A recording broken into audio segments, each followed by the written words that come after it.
காந்தி லால்குடிக்கு வராருங்க, நிதி வசூல் பண்றாரு. ஐயர் வீட்டுல தங்கி இருக்காரு. ஐயர் வீட்டுல வேலை பார்க்கிற பொண்ணு சேலை எல்லாம் கிழிஞ்சிருக்கு, நல்ல சேலை கிடையாது. ஒரு அரையனா கொண்டு காந்திட்ட கொடுக்கு. காந்தி வாங்கிட்டு கேட்கிறாரு, உனக்கு எதிராதுன்னு. குழந்தைக்கு பால் கொடுக்கறதுக்கு வச்சிருந்தேன் ஐயா, எல்லாரும் ஐயாட்ட கொடுக்குறாங்க. ஐயா எங்களுக்கு ஏதோ பாடுபடுறீங்க, நானும் கொடுக்குறேன். ஐயாவை தெய்வம் மாதிரி எனக்கு தெரியுதுன்னு கொடுக்குறா. திருச்சி பொதுக்கூட்டத்துல காந்தியடிகள் சொல்றாரு, இதுவரை எத்தனை கோடி பணமோ வசூல் பண்ணியிருக்கேன், நான் எதில்லாத கணக்கு வச்சிருக்கேன். ஆனா மக்கள் இந்த அரையனா மட்டும் நான் வச்சுக்கிறது எனக்கு அனுமதி தரணும். ஏன்னா அந்த நாட்டு ஏழை எளிய மக்கள்லாம் என்னை நம்பி என் பின்னால நிக்கிறாங்க நினைவை இந்த அரையனா எனக்கு எப்போதும் நினைவுபடுத்திக்கிட்டே இருக்கணும், இதை நான் வச்சுக்கிறேன்னு சொன்னேன். இப்ப நான் அவளையே கூட்டிட்டு போயிருவோம், நல்ல சேலை வாங்கி தரேன், நீ வந்து ஒரு பக்கமா இன்னொரு வீட்டுல. கேரளாவுக்கு போறாரு. கோமுகின்னு ஒரு பெண்ணு மேடைக்கு வருது. கோமுகின்னு ஒரு சின்ன பொண்ணு, 12 வயசு. கேரள பெண்கள் தலைமுடி கிளமுடிலாம் அந்த தேங்காய் தேய்ச்சி 2 நேரம் குளிப்பாங்க. அது ஒரு வந்து நிக்குது. இவர் கேட்கிறாரு, ரொம்ப சந்தோஷம், நகையை கொடுக்க போறியாங்கிற. ராமான், உங்க அப்பா அம்மாவுக்கு இது தெரியுமான்னு கேட்கிற. அனுமதி வாங்கிட்டேன். மேடையில நின்று நகையை வாங்கி கொடுக்கறதே அப்பா தாங்க கூட்டத்தை வந்து. அம்மா அந்த அம்மா கூட்டத்தை வந்து கொடுக்கறது நான் சம்மதிக்கிறேன். சரி கூட அந்த பிள்ளை அந்த முடியல சிக்கிதான் எடுத்து கொடுக்குது. அப்ப கேட்கிறாரு, இதோட மட்டும் நிறுத்தக்கூடாது, எந்த சூழ்நிலையிலையும் நகை போட்டுக்கிட மாட்டேன்னு எனக்கு நீ உத்தரவாதம் தரணுங்கிறாரு. அந்த பொண்ணு தருது. உடனே அரிஜன் பத்திரிகையில எழுதுறாரு, ரொம்ப பாராட்டி எழுதுறாரு. அப்புறம் எர்ணாகுளம் வந்து வடக்கு கிளம்ப போறாரு. அந்த பொண்ணு வழி அனுப்ப வந்திருக்குது. திரும்ப கேட்கிறாரு, இங்க வா கண்ணு, உன்னை பத்தி அரிஜன் பத்திரிகையில எழுதிட்டேன், அதை வேணா நான் மாத்தி எழுதிக்கிறேன், நீ கல்யாணம் பண்ணும்போது நகை போடணும்லாம் சொன்ன. அந்த பிள்ளை சொல்லிச்சு, இல்லைங்கய்யா, உங்கள்கிட்ட சொன்னதுக்கு அப்புறம் அதுல மாற்றமான கருத்து வந்துன்னா என் தாய் தகப்பனுக்கு நான் நேர்மையா பிறக்கலன்னு அர்த்தம். ஒரு காலமும் நான் நகை போட மாட்டேங்குது. காந்தியடிகள் கண்கலங்கிறார். எப்படி வாழ்ந்திருக்கானுங்கய்யா. அவர் கெட்டின பொண்டாட்டிய குடும்பப்படுத்தினார். காந்தி மேல எனக்கு ஒரு வருத்தம் உண்டு. ஏன்னா தென்னாப்பிரிக்கால என்ன பண்றாருன்னா, ஒரு அர்ஜுன நண்பர் வர, அந்த மலைச்சத்தையை கழுவ மாட்டேங்குது. அதுதான் நகர இல்ல ஆசிரமம் நீ கழுவுங்கிறாரு. கஸ்தூரிபா காந்தி வெளியே தள்ளிடுறாரு நைட்டு. எனக்கு கூட கொஞ்சம் வருத்தம் இருந்தாலும், ஆனா அப்புறம் தான் நினைச்சு பார்த்தேன், அதான் பெரியார் வரிசையினர். என்னன்னா, எவன் போராடுறானோ, எவன் மக்களுக்காக தலைமை வைக்கிறானோ, அவன் இல்லறஞ்சரியா இருந்தா தான் அவன் போராட முடியும். அவனுக்கு நேர் மாறுபாடான கருத்து கொண்டாடி போராடி என்ன பிரயோஜனம்? அதுக்கு தான் என்ன பண்ணிருக்காரு, அவளை தயார் பண்ணிருக்காரு. பிறகு என்ன சொல்லாரு, சுதந்திர போராட்டத்தில் என்னை விட எல்லா இடங்களிலும் எனக்கு முன்னால் இருந்தது கஸ்தூரிபா. இப்ப முடியுமா? எந்த வீட்டுல இருக்கிறாருங்கிறதே கேட்டு தெரிய வேண்டியிருக்கு தலைவர்கள். அண்ணாச்சி இப்ப எங்க அந்த காலத்துல எங்க தாத்தாக்களை தான் அப்படி கேட்டிருக்கான். அந்த காலத்துல நில உடைமை சமுதாயத்துல பெரிய சங்கடம், 5 வெப்பாட்டி இருந்தாலும் அவர் நிலைச்சு வந்தார். அதுக்காக வச்சிருந்திருக்கான். மெயின்டைன் பண்ணானோ என்னவோ அது தெரியாது நமக்கு, ஆனா வச்சிருந்திருக்கானோ. இப்ப எங்க சின்ன தாத்தா பத்தி ஊர்ல வந்து கேட்பான், சின்ன இப்ப அங்க இருப்பா தெக்கு தெரியல, ஊருக்காரனுக்கே தெரியும். வண்டி எங்க இருக்கு மேல தெரியல இல்ல, எந்த வண்டியில எங்க இருக்கு, வில் வண்டி எங்க இருக்கு, அப்ப அங்கதான் இருப்பாவ. 3 ராத்திரி தான் வீட்டுக்கு வருவாங்கிறான். மத்த நேரம் பூரா வெளியே தான். ஏன்னா கால் மிதிச்சா தண்ணி பாயிர தாமிரபரணி, இவனுக்கு விவசாயம் உழைக்க வேண்டாம், நல்ல விவசாயம், வருமானம், சாப்பாடு. அதுல இந்த மாதிரி பெரியார்ட்ட இருந்த நேர்மை. ஒரு மேடையில பேசுறாரு கோயில்பட்டியில், நான் போயிருக்கேன், 12 வயசு. கூடத்துல இருந்து ஒருத்தன் சீட் எழுதி கொடுத்தான், தேவதாசி முறையை ஏன் ஒழிச்சிங்க, கடவுளுக்கு முன்னால பெண்கள் ஆட வேண்டியது கட்டாயம் இல்லைன்னா கடவுள் வருத்தப்படுவார்னு எழுதி கொடுத்தான். வாங்கிட்டாரு. கடவுள் முன்னால பொம்பளைங்க ஆனா தான் கடவுளுக்கு பிடிக்கும்னு ஒரு ஐயா எழுதியிருக்கிறாங்கோ, அவங்களுக்கு நன்றி, அவங்க பொண்டாட்டில அக்கா தங்கச்சி ஆட விடட்டும், கடவுள் சந்தோஷமா இருக்கட்டும்.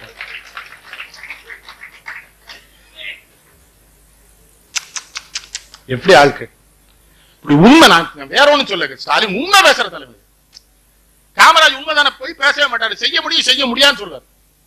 நீங்க இப்ப பாக்குறீங்களா, சென்ட்ரல் ரயில்வே ஸ்டேஷனுக்கு சப்வே இருக்கு பாத்தீங்களா, சப்வே அதை போடுறதுக்கு சென்ட்ரல் மினிஸ்டர் வந்திருக்காங்க, ஸ்டேட் மினிஸ்டர் அதிகாரிலாம் கூட்டு வந்திருக்காங்க. அவன் என்ன பண்ணிருக்கான் தெரியுமா, 3 மணி நேரம் உட்காந்து பேசி அது போட முடியான்னு இருக்கான். யாரு மந்திரி எந்திரிச்சுக்கான், உட்கார்றான்ட்டாரு. மத்திய மந்திரி எல்லாம் பயப்படல, எனக்கு அது வேணும்னே, போடுறதுக்கு வழி சொல்லு, நான் நேருகிட்ட பேசிக்கிறேன். ஆண்மை. நேரு சிரிப்பாரான் காமராஜ் பார்த்தா, என்ன காமராஜ் பாரான், உத்தரப்பிரதேசம் அந்த எல்லாம் நிதி ஒதுக்கிருப்பாங்கல்ல, நம்ம தமிழ்நாடு மாதிரி அப்ப மாநிலங்கள்லாம் நிதியை வாங்க மாட்டான். இவர் சரியா சிஎஸ் வெங்கட்ராம பக்தவர்த்தோட போவாராம். நேரு சிரிப்பாரான், என்ன காமராஜ் பாரான், அந்தந்த ஸ்டேட்ல நிதி வாங்கல, நிதியை எங்களுக்கு கொடுங்க. அப்படி வந்ததுதான் இந்த தொழிற்சாலைகள் இத்தனையும். இந்த இந்துஸ்தான் போட்டோ பிலிம் தொழிற்சாலை இருக்குதே, இப்ப அதை மூடிட்டாங்க. ஒன்னும் செஞ்சிருக்க வேண்டாம்யா, பத்திரிகாரங்க இருக்கிறீங்க, நான் சொல்றது புரிஞ்சு எழுதுனா எழுதுங்க, எழுதுனா போங்க, எனக்கு ஒன்றும் வருத்தம் இல்லை. மக்களுக்கு தெரியும்னா அந்த இந்துஸ்தான் போட்டோ பிலிம் தொழிற்சாலை ஒழிக்க போறாங்க, மூட போறாங்கன்னு செய்தி வந்த உடனே அது கணக்கு எழுதுற ஆடிட்டர் 2 என்ன எழுதுறாங்க தெரியுமா, இந்த நலிந்த தொழிற்சாலை சேர்த்து நடத்தணும், தமிழ்நாட்டில் இருக்க அரசாங்க ஆஸ்பத்திரிகள் நெகட்டிவ் இருக்கு, அந்த எக்ஸ்ரே பிலிம் வாங்கினாலே இது ஞாபகமா ஓடுன்னு எழுதலாம். எழுதக்கூடாதுன்னு மேலிடத்துல இருந்து பிரஷர் வருது, யார் அந்த ஆடிட்டருக்கு. ஆனா ஆடிட்டர் 2 பேர் எழுதிட்டான். ஆனா பேங்க் ஜெனரல் மேனேஜர் அந்த ஆடிட்டர் எழுதுனதை மறைச்சு வைக்கிட்டான். மறைச்சு இந்த இதை ஒழிச்சாச்சு. அது ஒரு மிகப்பெரிய தலைவன் கொண்டாடிட்டு 2 கோடி ரூபாய் கோட கம்பெனி கொடுத்துட்டான். எனக்கு தெரிஞ்சவன் தான். என்ன பண்ணுங்கிறிய, அவங்க கையில தான் இந்தியாவே இருக்கு. என்ன பண்றது? 2 கோடி ரூபாய் வீட்டுக்காரி வாங்கிட்டா வக்கீல்.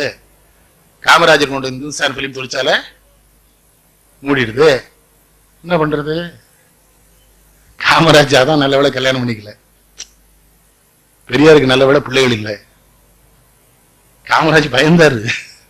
காலில் அடிபட்ட பொழுது மட்டும்தான் அவர் கல்யாணம் பண்ணலங்கிற நினைப்பு வந்தது. சென்னையில வச்சு சொன்னாரு, பொம்பளை பிள்ளை இருந்தா 10 போட்டு குணப்படுத்திருப்பா, டாக்டர்லாம் கட்டி தூக்கிட்டான்னு. அந்த ஒரே ஒரு உணர்வு. பெண்கள் இருந்தா 10 போட்டு குணப்படுத்திருப்பா, அவன் டாக்டர்ல கட்டி அடிபட்டாரா? அதுக்கு மிரண்டாரா? அடிபட்ட ஒரு அரை மணி நேரம் வசனம் பேச வேண்டாம். தாக்க முயற்சி, கொல்ல முயற்சி, வீழ். காருன்னு டிரைவர் தூங்கிட்டான் அப்படிங்கிறாரு. பத்திரிகாரங்க போய் இதுல ஏதாவது சதி இருக்குமா? என்ன சதி கதி போனேன். டிரைவர் போய் தூங்கிட்டான். எத்தனை நாள் தான் கார் ஓட்டுவான்? நான் அவனை தூங்க விட்டுருக்கணும். கொண்டு விட்டான்னு சதின்றானே ஒண்ணு. சதியிலே காமராஜ். அதே மாதிரி தோத்துட்டாரு. நாங்கெல்லாம் இந்திரா காந்தி அவர்கிட்ட போய் சண்டை போடுறோம், நான் வர்றேன்னு போறேன். அதுல என்ன நேர்மை பாருங்க. அந்த அம்மா இவரை மரியாதை பண்ணுது, இந்திரா காந்தி கூப்பிடுங்க. மரகன் சந்திரசேகர் கோசலாம் போய் கேட்கிறோம், என்ன மட்டும் ஏன் கூப்பிடுறான்? அந்த கெல்ட்டு பயில கூட எல்லாம் வந்து டைம்ல மொராஜி ராஜ்லாம் எல்லாம் சேர்த்து கூப்பிட்டு வரேங்கிற. அந்த அம்மா வேணாங்குதுன்னு. அவெல்லாம் என்ன பிட்ரேயர்னு சொல்லுவான்ல, துரோகி மாலாங்கிறார்.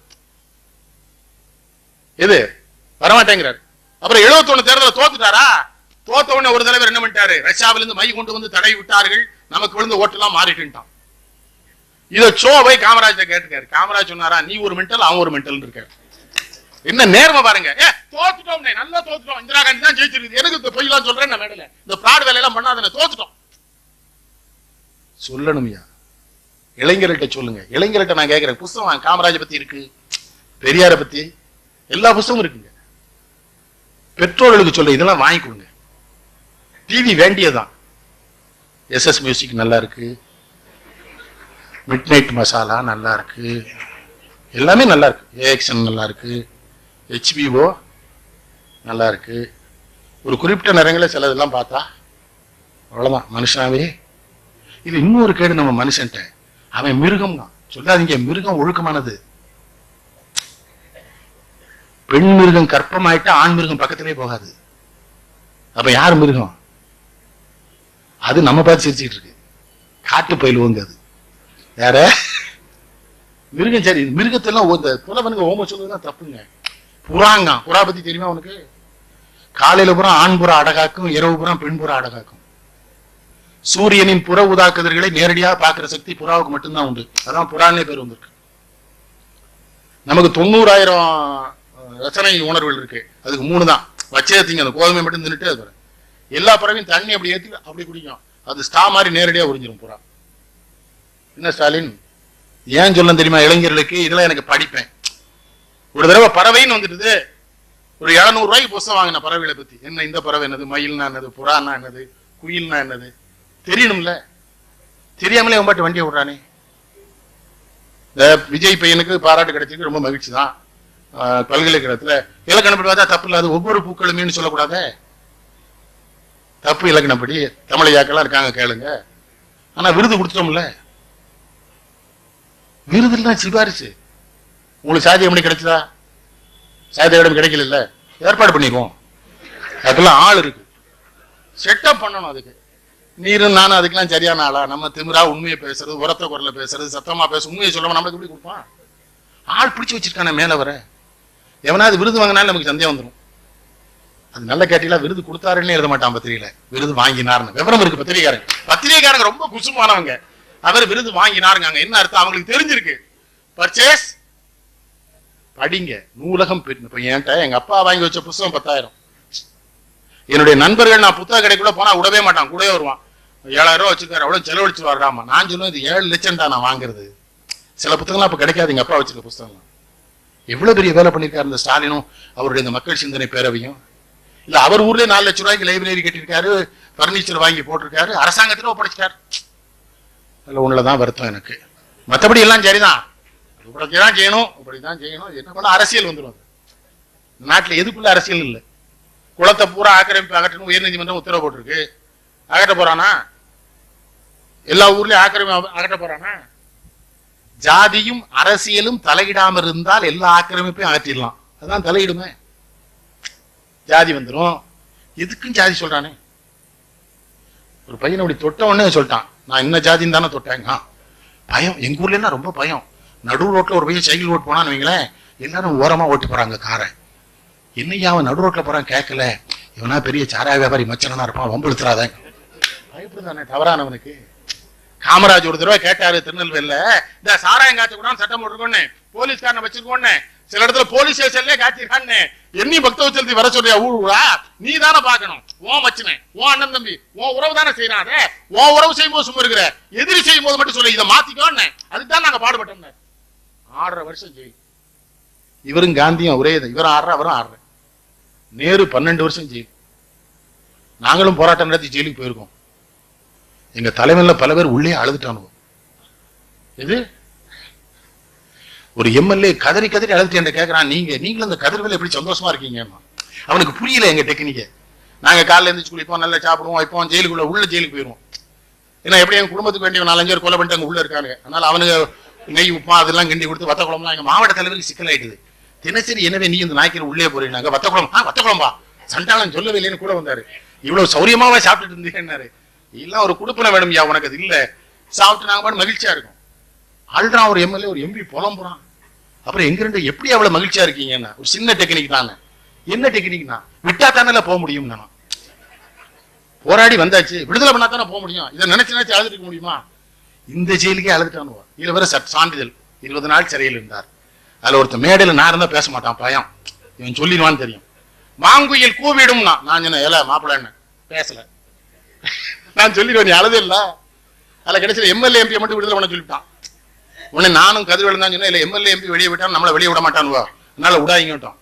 1000 தொண்டனும் போய் எம்எல்ஏ மேலே எம்பி மேலே படுத்துக்கிட்டான், விட மாட்டாங்க. ஏன்னா எங்களுக்கு ஒரே ஜாலி. நாங்க ஜெயிலுக்கு வெளியே இருக்கோம். வாழப்பாடி ராமத்து வந்தாரு, என்ன 2 பேரும் ஜெயிலுக்கு வெளியே இருக்கேன். நாங்க சூப்பர் எங்கிட்ட தான் ஜெயில ஒப்படைச்சிட்டான். ஒரே சந்தோஷமா இந்த சிகரெட்டு முறுக்கு தேங்குளம் இதெல்லாம் வரும். பாட்டிலே அனுப்பிச்சானுல. அந்த அசிஸ்டன்ட் ஜெயிலர் ரொம்ப வருத்தப்பட்டு உன்னோட சண்டை போட்டிருக்கான். நான் போனேன், தலைவர் பாட்டில் அனுப்புறாங்க. நான் உனக்கு கிறுக்கு போயில ஐயாவுக்கு 2 கொடுத்துட்டு அனுப்புங்க. கொடுத்தோடனே சரிட்டேன். ஓட்டு தலைவர் நம்ம கட்சி அப்படிங்க. நம்ம கட்சிங்க 2 பாட்டுக்கு அவன் கட்சியில சேர்ந்தான. உடனே அந்த அசிஸ்டன்ட், இது ஜெயிலா? இப்ப போறதெல்லாம் ஜெயிலா ஐயா? 12 வருஷம் வந்திருக்கிறான் நேரு. காந்தி எப்போ கைதாவான் பக்தவச்சன ஒரு தடவை சொன்னாரு, எங்களுக்கு எல்லாம் வெள்ளக்கார அரபிளேடுன்னு பேர் வச்சிருந்தாரு. பக்தவச்சனம் எதுக்குன்னு கேட்டான். எப்போ கைது பண்ணுவான்னு தெரியாது. அரபிளேடு எல்லாரும் சேவ் பண்றதுக்கு வேணும் வச்சிருப்போம். டேராடூன்ல வச்சிருப்பான். திடீர்னு ஆந்திரா கொண்டு வந்துருவான், திடீர்னு வேலூர் கொண்டு வருவான், எங்க கொண்டு வான். செயல் அப்படி ஷிஃப்டா இருக்கானையா. சுதந்திரம் சும்மா வந்தது நினைக்கவே மாட்டேங்க ஐயா. கொஞ்சம் கழிச்சா தனுஷ் தான் சுதந்திரம் வாங்கி கொடுத்தான்னு சொன்னா ஒத்துக்குவாங்க போல தெரியும். அவன் வேற பெரிய ஸ்டார் மகளை வேற கட்டிட்டான், ஐஸ்வர்யாவை. சிம்பு தான் கட்டணும்னு இருந்தானா. அப்புறம் இப்படி ஆயிட்டு நமக்கு என்ன கழுத தெரியுது. இது படிச்சு தொலைதுமா. இந்த பத்திரிகைக்காரங்க அநியாயத்துக்கு இதெல்லாம் எழுதுறாங்க. அது என்ன பண்ணா, இவன் என்ன பண்ணா, அவன் எங்க அஜித் மெலிந்தது எப்படி. இன்னைக்கு ஒரு செய்தி வந்துட்டு, காலையில் 2 சப்பாத்தி, மதியில் வெறும் காய்கறியும் சாப்பிட்டு 10 கிலோ குறைந்து விட்டார். முடிஞ்சு போச்சு. இப்ப பிஹெச்சியில இனிமே விற்க மாட்டாங்க. ஏன்னா அஜித் மெலிஞ்சார் பத்தியா. பிஹெச்சியில விற்கவே கமர்ஷியல் போராட வேண்டாம். அஜித் மெலிஞ்சிட்டார். பத்திரிகைக்காரங்களையும் கெஞ்சி கேட்டுக்கிறேன், சினிமா வேண்டியதான். சினிமாவே இருக்கக்கூடாது. ஆனந்தவிடம் எவ்வளவு சிறந்த பத்திரிகை. அட்டையில இருந்து அட்டை வரை சினிமா. வாசன் இருக்கும்போது நகைச்சுவை எல்லாம் வந்து நான் எவ்வளவு செய்தி எழுதுவார் உள்ள. இங்க இருந்து அங்க வர சுதந்திர போராட்டத்துக்கே ஜோதியா தானே நமக்கு செய்தி சொல்றா. விடுதலை போராட்டம் என்பது மகாத்மா காந்தி தலைமை தாங்கினார். நமக்கு தெரியாது. சரிமா ஏதோ கண்ணு நீ சொல்ல போய் நாங்க தெரிஞ்சுக்கிட்டோம். அப்படியே மகாத்மா காந்தி எந்த ஊர் மாதாயி அங்க இங்கனக்குள்ளதான் பிறந்தார் அவர். அவளுக்கு அது தெரியாது. இல்லைன்னா சிம்ரன் நமக்கு செய்தி சொல்றா. இதுல குடியரசு நாளைக்கு நான் என்ன கேட்க, ஸ்டாலின் இருக்கீங்கல்ல, இங்க எத்தனை தியாகி ஒரு ஸ்டாலின் இன்னொரு முயற்சி பண்றாரு, பாராட்டணும், எல்லாரும் ஒத்துழைக்கணும். இருக்கு விடுதலை போராட்டத்தில் ஈடுபட்ட வரலாறு பூரா ஒரு மையத்துல கொண்டு வந்து வைக்கணும்னு நினைக்கிறாரு. மையம்னா வேற வார்த்தை. மையம்னா தெரியுமில்ல என்ன சித்திக்க, மையம்னா உங்களை முஸ்லீம்ல மரணம்னு சொல்லு. இவர் விடுதலை போராட்டம் அது மட்டும் இல்ல, விடுதலை போராட்ட ஆய்வு நூல் எழுதி எம்ஃபில் வாங்கினாங்க, பிஹெச்டி, அதை பூரா கொண்டு வரணுங்கிறாரு. உயிரோடு இருந்த தியாகிகளை பூரா கொண்டு வந்து அவங்கள்ட்ட பேட்டி எடுத்து அப்படித்தான் அவர் ஒரு திட்டம் வச்சிருக்காரு. அது போன வருஷமே துவக்கி இருக்கிறாரு. நான் என்ன செய்யறேன், நம்மளாலதான் முடியலையா, நல்ல காரியம் செய்யறவனுக்கு உதவணும். நிதி மிகுந்தவர் பொற்குவை தாரி, நிதி குறைந்தவர் காசுகள் தாரி, அதுவும் மற்றவர் வாய்ச்சொல் அருளீர். அதான் பாரதி. ஏன்னா வேற மாதிரி பேசுவான். நல்ல பையன்தான். வக்கீலுக்கு பிராக்டிஸ் பண்ணலாம், விடுதலை போராட்டமா அவங்களெல்லாம் கொண்டு அந்த வரலாறு எடுத்து வைக்க போறான். ஏங்க இப்படி ஆகி போனா? இவன் நல்லவன் தானுங்க, அவங்க ஐயெல்லாம் நல்லவர் தான், எவனோ கருத்து போட்டான் பேசுவானே. உங்கள்கிட்ட எதுக்கு ஸ்டாலின் தான் முன்ன சொல்ல மாட்டான், பின்ன சொல்லுவான். அதுக்குதான் அவர் சொன்னார், அதுவும் மற்றவர் வாய்ச்சொல் அருளினார். குழப்பம் பண்ணிடாங்கடா. ஆண்மையாளர் உழைப்பினை நல்கி, எதுவும் நல்கி எப்போது அதானே. நீங்க கோயில் வேண்டாம் நூல்கிறீங்களா? அவன் பாரதி என்ன சொன்னா, பள்ளி தலைமனைக்கும் கோயில் செய்வோம். பள்ளிக்கூடத்தை என்ன பண்ண கோயில் மாதிரி நடத்தினா பள்ளிக்கூடத்தை. 94 பிள்ளைகள் எரிஞ்சுதியா? நான் பத்திரிகையாளர்கிட்ட கெஞ்சி கேட்டுக்கிறேன், அந்த 94 குழந்தைகள் எரிஞ்சது இல்லையா, விட்டுட்டாங்களா? அதோட நான் என்ன எழுதினேன் தெரியுமா முதலமைச்சருக்கு? அம்மா அந்த திருட்டுத்தனமா அந்த பள்ளிக்கூடத்துக்கு சம்பாதிச்சாலும் அந்த புலவர் பழனிசாமி அந்த மொத்த பணத்தை புடுங்கி அதே கும்பகோணத்துல ஒரு பள்ளிக்கூடம் எப்படி இருக்குன்னு ஒரு பள்ளிக்கூடத்தை அந்த பணத்துல கட்டி காமிங்க. எரிச்சது அவன் தானே, அவனாலதானே எரிப்பு. அந்த 94 குழந்தை ஒரு பள்ளிக்கூடத்தை முழுசா கட்டி ஒரு பள்ளிக்கூட பாதுகாப்போட அந்த படத்திலே செய்யுங்களேன். என்ன எவன் எதை எதிர்ப்பான்? அந்த நாட்டில் எவனா எதிர்ப்பானா? இல்லையே. சினிமாக்காரங்க கூட 40 லட்சம் கொடுக்க 20 லட்சம் கொடுக்கணும் ஒருத்தனுமே போகல. பத்திரிகைக்காரங்களை பாராட்டணும், அவங்க தான் எழுதினாங்க. ஜூனியருடன் கூட இத்தனை பேர் கொடுப்பேன்னு சொன்னா ஒரு பேரும் கொடுக்கலன்னு எழுதினான்னு விஜயகாந்த் ஓடி போய் கொடுத்தால. விஜயகாந்த் கொடுத்தார். விஜயகாந்த் மத்தவங்க கொடுத்தாங்களா இல்லையான்னு செத்தான். அதுக்கு ஒரு செட்டு போயிடுறானே, எல்லாரும் போய் ஆள்றான். கருகி விட்டீர்களா? போட்டோவுக்கு நீங்க போட்டோ எடுக்கப்படாது. அவன் எல்லாம் அவன் பாட்டு அழுதுட்டு போறான். அவன் செத்தன்னைக்கு வேணா எடுத்துக்கிடுங்க, அதை பத்தி நான் அவனு வருத்தப்படல. 94 பிள்ளை செத்து இருக்கியா? காமராஜ் இருந்தா பொறுப்பாரா? பள்ளிக்கூடங்களுக்கு இலவச பொருள் வாங்கி கொடுக்க ஒரு இயக்கம் நடத்தினார் காமராஜ். ஏன்னா இன்னொன்னு சொன்னாரு, இன்னைக்கு அவர் நினைச்சு கண்ணீர் வந்து. அவர் என்ன சொல்றாரு, தமிழ் என்ன சொல்லுச்சு? கொடிது கொடிது வறுமை கொடிது அதனிலும் கொடிது இளமையில் வறுமை. அவர் சொன்னாரு இளமையில வறுமை அவருக்கு பிடிக்கல. அடுத்த ஒரு கற்கை நந்தே கற்கை நந்தே பிச்சை புகினும் கற்கை நந்தேன்னு ஆவையார். அவரு காமராஜ் சொன்னாரு, என் பிள்ளைகளா நீங்க பிச்சை எடுக்க வேண்டாம்டா, நீங்க படிங்கடா, உங்களுக்காக நான் ஊர் ஊரா பிச்சை எடுக்கேன்னாரு. தன்னுடைய குழந்தைகள், தன் தமிழ்நாட்டு குழந்தைகள் பிச்சை எடுத்து கல்வி கற்பதை கூட காமராஜர் விரும்பவில்லை. என்ன சொன்னா தெரியுமா? நான் பிச்சை எடுக்கிறேன், நீ படினாரு. நான் முந்தி பிச்சை எடுக்கிறேன், எனக்கு காசு போடுங்க, இந்த பிள்ளைகளை படிக்க வைக்க. 300 பேர் இருந்தா ஆரம்ப பள்ளி, 2000 பேர் இருந்தா நடுநிலை பள்ளி, 5000 பேர் இருந்தா உயர்நிலை பள்ளி. இத்தனை கிலோமீட்டருக்கு மேல பிள்ளைகள் நடக்க கூடாது. பள்ளிக்கூடத்து போயிருக்காரு, பணக்கார போய் பந்தா வந்திருக்கான், ஏழை விட்டு போய் அப்பா என் சுந்தரவடிவில் சுந்தர வடிவில் எல்லா பிள்ளைகளும் ஒரே துணியில தான் சட்டையின் 1000 போடணும்னு சொல்லி அவங்க மனசுல பாதிப்பு வந்துடக்கூடாது. அதனால படிச்சாரா? பெரியார் படிச்சாரா? ஜீவா பெரிய கல்லூரியை போய் படிச்சாரா? வஉசி படிச்சவர். காந்தி பாராட்டலாம், வெளிநாட்டுல போய் படிச்சுட்டு வந்தவர். காந்திட்டு எல்லாம் என்ன நேர்வ பாருங்க, நீ வெளிநாடு போனீங்களே சரியா இருந்தீங்கன்னு கேட்கிறான் ஒருத்தன். நானும் வெளிநாட்டு பெண்கள் என்கிட்ட பேசும்போது எனக்கு கல்யாணம் ஆகலன்னு தான் சொன்னேங்கிறார். உண்மை பேசுறான் பாத்தீங்களா? அது எல்லா இளைஞர்களுக்கு இருந்த பலவீனம். அப்படித்தான் சொன்னேன். அப்புறம் தான் எனக்கு அறிவு வந்தது. கஸ்தூரிபா என் கண்ணுக்குள்ளே வந்துருவா. சொல்லணும், உண்மை சொல்லணும். பெரியாரை பின்பற்றுங்கள், துறவிகளுக்கு துன்பம் இல்லை. நம்ம பின்பற்றாதனால தானே சாமியார் மாட்டிக்கிட்டான். இவன் வீட்டுக்காரி சரியில்லைன்னு சாமியார்ட்ட போய் இந்த முட்டா பேலா சொல்லுவானா? ஐயா, அந்த முயற்சி இவன் தான் பண்ணணும். சாமி என்ன பண்ணுவாரு?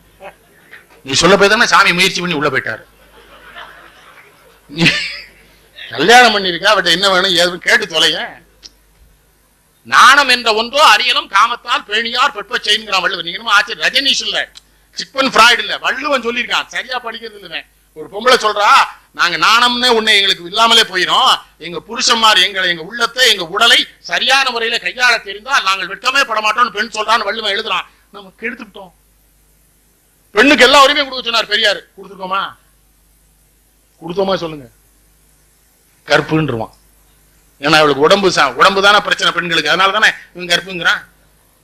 திருக்குறளர் சொல்வாரு, இந்த கருவுண்டாகிற ஆம்பளைக்கு ஏன் வைக்கல பாரு, வச்சா 4 மாசம் கற்பத்தை குளோக்குரூம்ல வச்சுட்டு போயிருவான் பாரு. அதான் பெண்ணு தான் அதை பத்திரமா. என்ன பெண்களை குறை சொல்லு, குறைய சொல்லக்கூடாது. பெண்களை அசிங்கப்படுத்துறது, குறை சொல்றது. இப்ப சினிமா கரையிலே பாருங்களேன், அவளுக்கு 5 கணவன் ஏதுன்னு கேட்கறான். இருக்கட்டும், இந்த 5 கணவன்ட்டையும் போய் கேட்டா நீங்க 5 கணவன் ஆனீங்கன்னு பெரியார் சொன்னார். விடுனா பெண், அவளை சுதந்திரமா அவளை வாட்டு இருக்கட்டுமே, அவளை விட்டான்னா அவள் தைரியமா ஒண்ணு பேசக்கூடாதுங்கிறான். பொம்பளை ஏதாவது பேசிட்டா கோவப்படுறான். பெண் பேசலாமா? ஆனா ஆண்டாள் பாடி இருக்கா, ஒத்துக்கிடுவான். எது இந்த அசிங்கம் பூரா ஆண்டாள் பாடி இருக்கா. பொங்கிய பார்க்கடல் பள்ளி கொள்வானை புணர்வதோர் ஆசையினால் என் பொங்கை கிளர்ந்து குமைந்து குதிரை ஆவியை ஆகலம் செய்யும் அங்குயிலே மறைந்தென்ன உறவுங்கிறான். ஆளியும் சங்கும் உன் தண்டும் தங்கிய கையவனை வரக்கூவில் சால தருமம் பெறுதிங்கிறான் ஆண்டாள். வானடி வாழும் வானவருக்கு மறையவர் வேள்வியில் வகுத்தது காணடி திரிவதோ நரிபுகுந்து காட்பதும் நிற்பதும் செய்வதொப்ப உன்னுடைய ஆடி செங்கு உத்தமர்க்கென்று உன்னித்தெழுந்த என் தடமுலைகள் வானிடற்கென்று பேச்சுப்படில் எழுதுற ஆண்டாள். இதெல்லாம் அந்த கிழவன் தான் சொன்னார், பெரியார் தான். இப்பெல்லாம் அசிங்கமா எழுதியிருக்காங்கோ, நான் சொன்னா ராமசாமி அசிங்கமா சொல்றான்றாங்க. என்ன அறிவு என்ன அறிவு. அந்த ஒரு செய்தியோட நிறைவு செய்யலாம்னு நினைக்கிறேன். புதுமை பித்தெல்லாம் முதல்ல அகலியை பத்தி எழுதினார். சாப விமோசனம் என்ன ஸ்டாலின் ராமங்கால தான் விமோசனம் பெற்ற அகலிய, கடைசியில பார்த்தா சீதையை தீக்குளிக்க சொன்னான்னு சீதை சொன்ன உடனே அதுவரை அவர்னு பேசிட்டு வந்த அது அகலி என்ன பண்றா, தீக்குளிக்க சொன்னார் ராமன் சொல்றா, சீதை அவனா சொன்னான். அவனா சொன்னான் என்றாள் அகலிகை கல்லானாள். கோதமன் தீர்த்த யாத்திரை. முக்காலமும் உணர்ந்த ஞானிக்கு எது சேவல் எது இந்திரன்னு தெரியல. இந்திரன் வந்துட்டு போனப்பறம் இவ தப்பு பண்ணிட்டாங்க. எனக்கு தெரிஞ்ச அந்த பொண்ணு இந்திரனோடய போயிருந்திருக்கணும், சாமியோட இருந்திருக்க கூடாது. சாமிக்கு தான் சேவல் எது கோழி எதுன்னு தெரியலையே.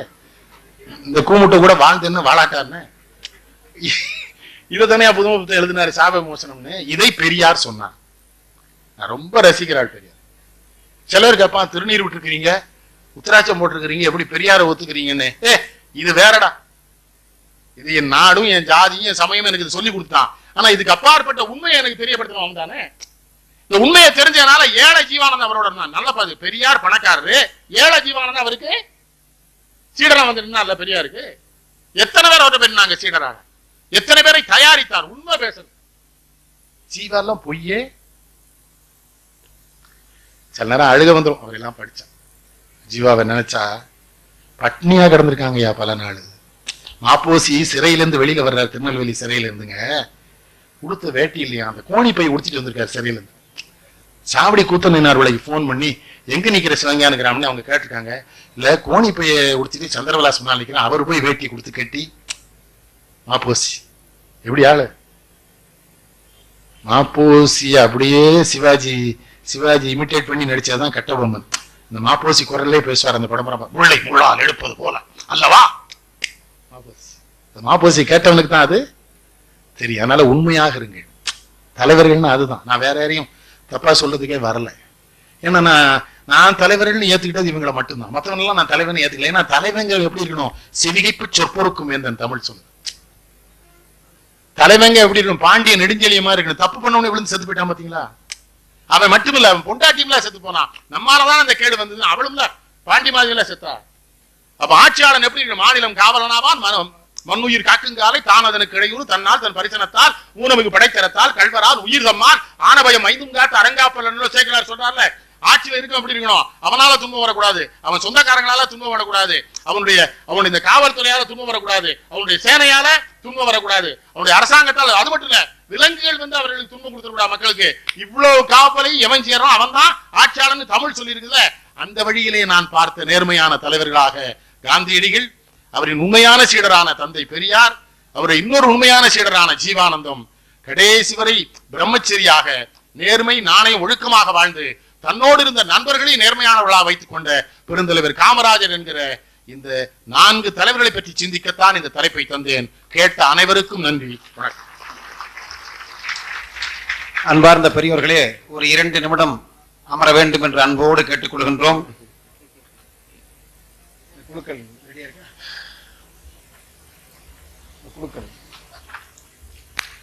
பெரும் மதிப்பிற்குரிய பெரியோர்களே, பெரும் மரியாதைக்குரிய நெல்லை கண்ணன் அவர்கள் நீண்ட அற்புதமான சிந்திக்கும்படியான உரையை ஆற்றி இருக்கிறார்கள். அனைவரும் உன்னிப்பாக கவனித்திருக்கிறீர்கள். இன்னும் பல செய்திகள் அடங்கிய மிக அற்புதமாக உரையாற்றிய, இன்னும் கால அவகாசம் எடுத்து பல இடங்களில் உரையாற்றிய அற்புத உரைகளை எல்லாம் சிடிகளாக கேசட்டுகளாக நீங்கள் ஈரோட்டுக்கு கொண்டு வர வேண்டும், அவற்றை இந்த மக்கள் வாங்க வேண்டும் என்ற அன்பான வேண்டுகோளின் அடிப்படையிலே அவர் உதவியாளர் மூலமாக நாங்கள் அதை பெற்றிருக்கிறோம். ஆகவே தயவு செய்து சிடிக்கள், அவர் சமீப காலத்தில் எழுதிய 2 அருமையான நூல்கள், அந்த நூல்களும் இங்கு விற்பனைக்காக வைக்கப்பட்டிருக்கின்றன. ஆகவே அந்த நூல்கள் எல்லாம் 2 நூல்களும் மிக விரிவாக பேசப்பட்ட நூல்கள். அந்த நூல்களையும், நீங்கள் நெல்லைக்கண்ணன் அவர்கள் எழுதிய நூல்களையும், அவர் ஆற்றிய உரைகள் அடங்கிய ஒளி நாடாக்களையும் சீடிக்களையும் நீங்கள் பெற்றுக்கொள்ளலாம் என்ற தகவலை தெரிவித்து, நீங்கள் உள்ளே நுழைகிற போது நுழைவுச்சீட்டு என்பது ஒன்றும் கிடையாது. அதே சமயத்தில் ஒரு புதிய கூப்பன் ஒன்றை கொடுத்திருந்தோம். அதிகம் பேர் வர வேண்டும் என்ற அடிப்படையிலே ஆர்வத்தை ஏற்படுத்துவதற்காகவும், நூல்களை படிக்கின்ற ஆர்வத்தை ஏற்படுத்துவதற்காகவும் ஒரு புதிய திட்டத்தை இன்று அறிவித்திருந்தோம். அந்த திட்டத்தின்படி அந்த கூப்பன்கள்லாம் இப்போது குலுக்கப்படும். அந்த கூப்பன்களில் முதல் பரிசு பெற்றவர் 1000 ரூபாய்க்கான நூல்களை பெற்றுக்கொள்ளலாம். ஸ்ரீ செண்பகா பதிப்பகத்தினர் அந்த நூல்களை வழங்குகிறார்கள். அதே போன்று 2ஆம் பரிசை பெறக்கூடியவர்கள் 500 ரூபாய்க்கான நூல்களை பெற்றுக்கொள்ளலாம். அந்த 500 ரூபாய்க்கான நூல்களை யுனிவர்சல் பப்ளிஷர்ஸ் அளிக்கிறார்கள். 3வது பரிசை 300 ரூபாய்க்கான நூல்கள், அருமையான நூல்கள், தேர்வு செய்யப்பட்ட நூல்கள், அதை ஏகம் பதிப்பகத்தார் வழங்குகிறார்கள். இதை சொன்னதற்கு பிறகு குமரன் பதிப்பகத்தார் நாங்கள் 250 ரூபாய்க்கு சிறப்பு பரிசுகள் அளிக்கிறோம் என்று சொல்லி அவர்களும் முன் வந்திருக்கிறார்கள். ஆகவே மொத்தம் குமரன் பதிப்பகத்தோடு சேர்த்து 5 அதிர்ஷ்டசாலிகளை இப்போது குலுக்கல் மூலமாக தேர்வு செய்ய இருக்கிறோம். தயவு செய்து முகவரியோடு நீங்கள் அந்த கூப்பன்களை போட்டிருக்கிறீர்கள், அதை குலுக்கி 5 அதிர்ஷ்டசாலிகளையும் உங்கள் முன்னாலே தேர்வு செய்ய இருக்கிறோம் என்பதை தெரிவித்துக் கொண்டு, மிக முக்கியமான ஒரு செய்தியை இந்த இடத்திலே பதிவு செய்ய விரும்புகிறோம். மக்கள் சிந்தனை பேரவையின் சார்பில் ஐயா நெல்லைக்கண்ணன் அவர்கள் சொன்னதைப் போல அருகில் உள்ள மாணிக்கம்பாளையத்தில் ஒரு நூலகத்தை ஏற்பாடு செய்திருக்கிறோம். அது மார்ச் மாதம் 23ஆம் தேதி பகத்சிங் நினைவு நாளில் இருந்த அந்த நூலகம் இப்போது மிகச்சிறப்பாக நடைபெற்றுக் கொண்டிருக்கிறது, இயங்கிக் கொண்டிருக்கிறது. அன்றாடம் குறைந்தபட்சம் 100 பேர் அந்த நூலகத்திற்கு நுழைந்து படிக்கிறார்கள், மிக அருமையாக பயன்படுத்திக் கொள்கிறார்கள். அந்த நூலகத்திற்கு இப்போது இங்கு இருக்கக்கூடிய நல்ல நூல்களை தேர்வு செய்து ரூபாய் 5000 பெருமான நூல்களை தேர்வு செய்து அதை விலைக்கு வாங்கி பெரும் மரியாதைக்குரிய நண்பர் பெருமாள் கவுண்டர் அறக்கட்டளை என்ற அடிப்படையிலே தனது தந்தையார் பெயரில் ஒரு அறக்கட்டளை உருவாக்கி இருக்கக்கூடிய நண்பர் மல்லி பி பெரியசாமி என்று நாங்கள் எல்லாம் அன்போடு அழைக்கின்ற மல்லி செராமிக்ஸ் என்று சொல்லக்கூடிய நிறுவனத்தை வைத்திருக்கக்கூடிய அன்பு நண்பர் பி பெரியசாமி அவர்களும், அவரது சகோதரர் பி ராஜவேல் அவர்களும், அவரது இளைய சகோதரர் பி தங்கராஜ் அவர்களும் இணைந்து ரூபாய் 5000ற்கான நூல்களை விலைக்கு வாங்கி அந்த நூல்களை மக்கள் சிந்தனை பேரவையின் சார்பில் தொடங்கப்பட்டிருக்கக்கூடிய அந்த நூலகத்திற்கு அன்பளிப்பாக அளிக்கின்றார்கள். அந்த நூல்களை மரியாதைக்குரிய பெரியசாமி அவர்கள் வந்து மேடையில் மக்கள் சிந்தனை பேரவைக்கு மரியாதைக்குரிய நெல்லைக்கண்ணன் அவர்கள் மூலமாக அளிக்க வேண்டும் என்று உங்கள் சார்பில் நான் கேட்டுக்கொள்கின்றேன்.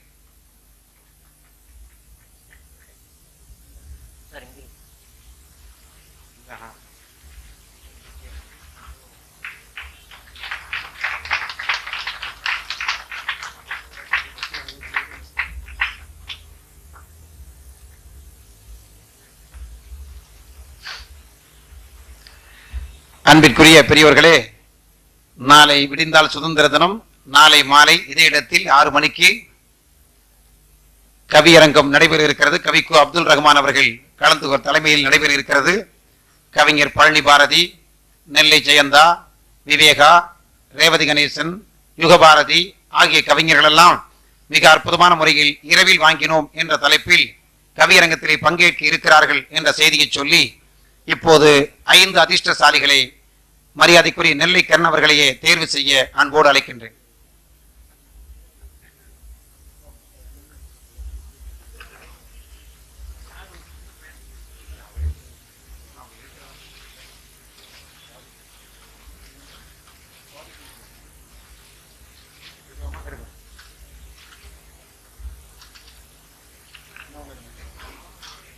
M Mohammed Sharif, number 1, KPP Nagar, Kuniyamuthur, Coimbatore. M Mohammed Sharif Sri Senbaga பதிப்பகத்தாரிடமிருந்து ரூ 1000 ரூபாய் பெருமான நூல்களை முதல் பரிசாக என்று பெறுகிறார். எஸ் காயத்ரி, நம்பர் 10, காந்தி நகர், ஈரோடு 9 என்று சொல்லக்கூடிய சகோதரி 2வது பரிசாக யுனிவர்சல் பப்ளிஷர்ஸ் அளிக்கக்கூடிய 500 ரூபாய் பெருமான நூல்களை பெற்றுக் கொள்கிறார். அடுத்து 3வது பரிசாக வி மனோகரன், 67, சுந்தரா நிலையம், வாசுகி ஃபர்ஸ்ட் ஸ்ட்ரீட், ஈரோடு 1 என்று சொல்லக்கூடிய நண்பர் 3வது பரிசை சிறப்பு பரிசை பெற்றுக் கொள்கிறார். ஆர் ராகவி, நம்பர் 10, காந்தி நகர், ஈரோடு என்று சொல்லக்கூடிய சகோதரி சிறப்பு பரிசை பெற்றுக் கொள்கிறார். PV சிவராமன், பொங்கியண்ண பாவாயம்மாள் ஸ்ட்ரீட், லக்ஷ்மி நகர், நியர் கார்மல் ஸ்கூல், கொல்லம்பாளையம் என்று சொல்லக்கூடிய சிவராமன் என்று சொல்லக்கூடிய நண்பர் சிறப்பு பரிசை பெற்றுக் கொள்கிறார் என்பதை தெரிவித்து, வந்திருந்த அனைவருக்கும், குறிப்பாக இந்த நிகழ்ச்சியை மிக சிறப்பான முறையில் ஏற்பாடு செய்வதற்கு உதவி செய்த அக்னி ஸ்டீல்ஸ் நிறுவனத்தார் அவர்களுக்கும், இன்னும் குறிப்பாக இவ்வளவு அடர்ந்த பணிகளுக்கு இடையில் எங்களுக்கு தேதி கொடுத்து ஒத்துழைத்து மிக அற்புதமான சொற்பொழிவை நிகழ்த்தி இருக்கக்கூடிய தமிழ் அறிஞர் நெல்லை கண்ணன் அவர்களுக்கு நன்றியை தெரிவித்து, அதே போன்று தலைமையேற்ற நவநீத கிருஷ்ணன் அவர்களுக்கும், பெரும் மரியாதைக்குரிய தாளாளர் குமாரசாமி அவர்களுக்கும் நன்றியை தெரிவித்து விடைபெறுகின்றோம். நாளைய தினம் சந்திப்போம். இத்தோடு இந்த நிகழ்ச்சி நிறைவு பெறுகிறது என்பதை அறிவித்து விடைபெறுகின்றோம். நன்றி, வணக்கம்.